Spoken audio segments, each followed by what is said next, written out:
Dahil nga malapit na yung liga sa office, kaya nagpa-kondisyon na naman kami ng mga katrabaho ko.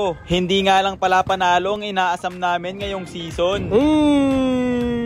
Hangad nga pala namin ang mag-champion. Syempre para mag-champion ay kailangan naming lampasuhin at tambakan ang bawat team na makakatapat namin. Kaya samahan nyo na naman kaming magpa-kondisyon sa vlog na to. Nagtrabaho na nga pala muna kami neto dahil after shift pa yung naka-schedule namin na papawis. Excited na nga pala kaming lahat magpa-kondisyon. Pagka-out nga namin sa trabaho ay nagmamadali na kaming lahat para hindi masayang yung oras namin. Nag-asikaso na nga kami neto agad at bumiyahe dahil sa Marikina pa kami nakapagpa-schedule. Pagkarating nga rito sa may Marikina ay nauna kaming dalawa ni Zeke na dumating. At dito na naman pala ulit kami nagpark sa may malapit sa McDo. Maya-maya nga lang din ay dumating na sila Luis at si Bot Kenneth. Dito na nga rin pala namin kinita si Boss Ronald. Dahil nga kompleto na kami kaya pumasok na rin kami agad para hindi masayang ang oras. At nagbayad na nga rin pala kami ng 10 pesos na ticket. Pagpasok nga namin ng sports complex ay hindi pa ganun karami ang tao at maliwanag pa. Medyo basa na naman pala neto yung court at yung running track dahil umulan.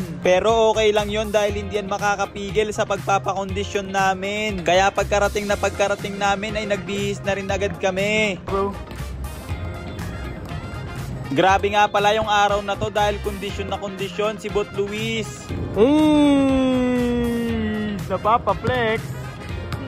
Nagkaroon nga lang pala kami neto ng konting problema kaya hindi agad kami nakapagsimula. Basa nga pala yung court kaya minap na muna saglit para mabawasan yung tubig. Ronald, vlog to vlog. Hindi nga pala sumama yung mga iba naming ka-team kaya kinulang kami ng players. Bro, naka-video yan bro. Ang ending nga ay nag-invite na lang kami ng mga naglalaro rito. At tamang warm-up na nga rin pala neto si Bot Zeke habang hindi pa nagsisimula. Grabe, hindi pa nagsisimula yung laro, pagod na siya.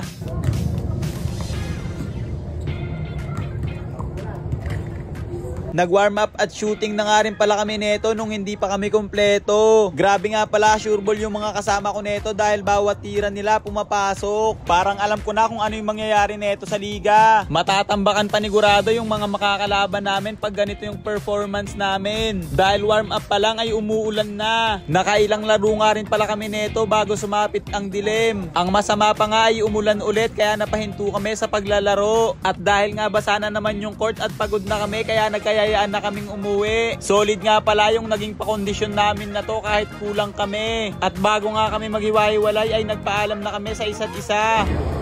Ingat, other break.